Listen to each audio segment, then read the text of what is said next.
അഭിനേതാക്കളുടെ സംഘടനയായ AMMA യിലെ പൊതു തെരഞ്ഞെടുപ്പ് കഴിഞ്ഞിരിക്കുന്നു. കീ പൊസിഷനിലേക്ക് 4 വനിതകൾ വരികയും ചെയ്തു. ഹൈലി പാട്രിയാർക്കിക്കലായിട്ടുള്ളൊരു സംഘടനയാണ് അമ്മ. തികഞ്ഞ ജനാധിപത്യ വിരുദ്ധത നടക്കുന്നൊരിടം കൂടിയായിരുന്നു.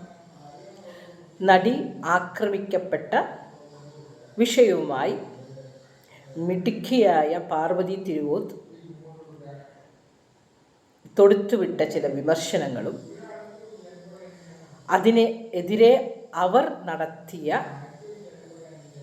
യുദ്ധങ്ങളും അതിനോടനുബന്ധിച്ച് അവരുണ്ടാക്കിയ സംഘടനയും എല്ലാമാണ് അമ്മയിലെ ആണുങ്ങളെ മാറി ചിന്തിപ്പിക്കാൻ പ്രേരിപ്പിച്ചത്.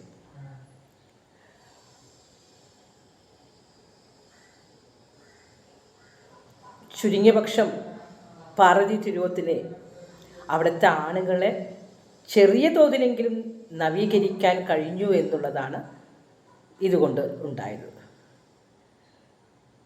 ഞങ്ങൾ അശ്ലീലങ്ങളല്ല, ചെറിയ രീതിയിൽ സ്വയം അശ്ലീലമാണെന്ന് മനസ്സിലാക്കാൻ അവരെ മനസ്സിലാക്കി കൊടുക്കാൻ പാർവതി തിരുവോത്തിന് കഴിഞ്ഞു. ഞങ്ങൾ അശ്ലീലങ്ങളല്ല, ഞങ്ങൾ ജനാധിപത്യ വിരുദ്ധരല്ല, ഞങ്ങൾ വളരെ ഡെമോക്രാറ്റിക്കായിട്ടുള്ള ആൾക്കാരാണ് എന്ന് കാണിച്ചു കൊടുക്കേണ്ട ഒരു ബാധ്യതയിലേക്ക് അവർ എത്തിച്ചേർന്നു. മുഖം രക്ഷിക്കാൻ വേണ്ടി നടത്തിയ ഒരു തെരഞ്ഞെടുപ്പ് പോലെയുണ്ട് ഇപ്പോൾ. കാരണം ഈ 4 പെണ്ണുങ്ങളും തന്നെ നടി ആക്രമിക്കപ്പെട്ട വിഷയത്തിൽ നടിക്ക് ധാർമ്മിക പിന്തുണ നൽകിയവരല്ല. കൊക്കു പരമേശ്വരൻ ഇടതുപക്ഷ പശ്ചാത്തലമുള്ള ഒരു സ്ത്രീയാണ്.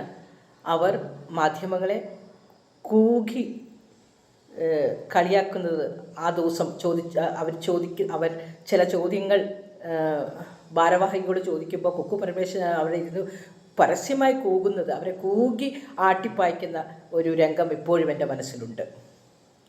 കൊക്കുവിന് നിവൃത്തികേടുണ്ടോ എന്നറിയില്ല, അത് സ്വാർത്ഥലാഭത്തിന് വേണ്ടി ചെയ്തതാണോ എന്നും അറിയില്ല. എന്തായാലും ആക്രമിക്കപ്പെട്ട നടിക്ക് ആ നടിയുമായി ഒരിക്കലും ഐക്യപ്പെട്ടതായി കണ്ടില്ല. പ്രത്യുത ആരോപണ വിധേയനായ നടനെ പിന്തുണയ്ക്കുകയും ചെയ്തിട്ടുണ്ട്. അപ്പോൾ ഈ ഇലക്ഷൻ എന്ന് പറയുന്നത് ഇതിൻ്റെ പിന്നിൽ ഒരു അന്തർധാരയുണ്ട് എന്നാണ് ഞാൻ മനസ്സിലാക്കുന്നത്. സംഘടനയുടെ കൺട്രോൾ കയ്യിൽ വേണം താനും. ഒരു ബാക്ക് സീറ്റ് ഡ്രൈവിംഗ് ആണ് ഉദ്ദേശിക്കുന്നത്.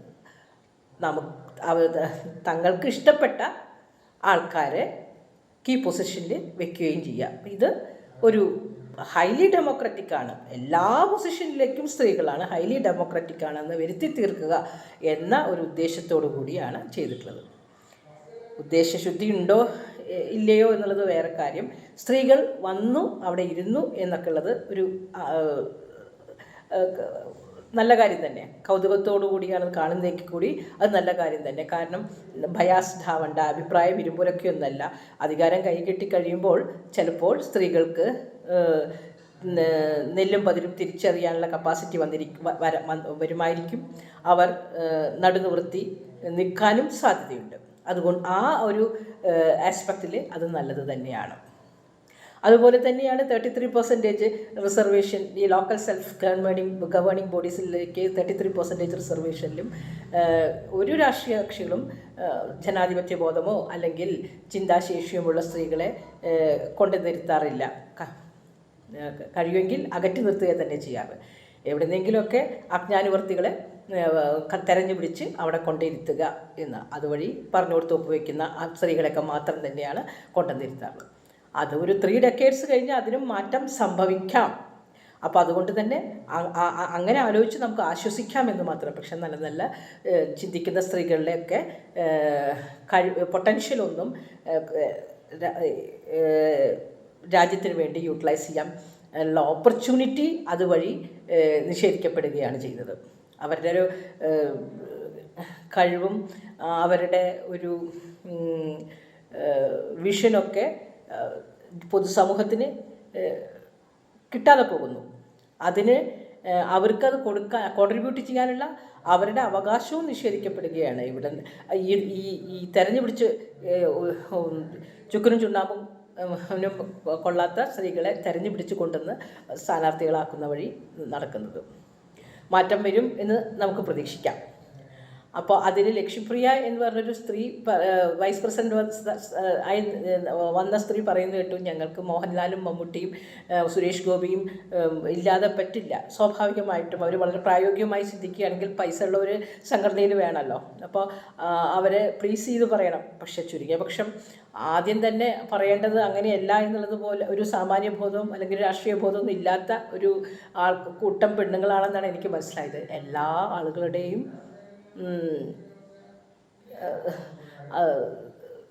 സഹകരണം വേണമെന്നാണ് പറയേണ്ടത്. പോയവരൊക്കെ തിരിച്ചു കൊണ്ടുവരും.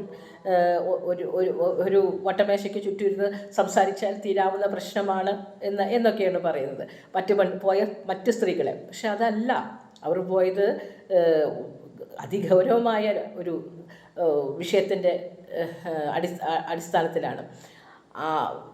തികഞ്ഞ ജനാധിപത്യ വിരുദ്ധതയെ ചോദ്യം ചെയ്തുകൊണ്ട് തന്നെയാണ് പോയിട്ടുള്ളത്. അപ്പോൾ അത് ശ്വേതയ്ക്ക് അതൊക്കെ പരിഹരിക്കാൻ കഴിയുമെങ്കിൽ ഏറ്റവും നല്ലത്. അവർക്കതിനാകട്ടെ. നടുനിവൃത്തി നിന്ന് നേരിനൊപ്പം നിൽക്കാൻ കഴിയട്ടെ. അത് ആണധികാരികളുടെ ചട്ടകമായി മാറാതിരിക്കട്ടെ എന്നൊക്കെ ആശംസിക്കാം.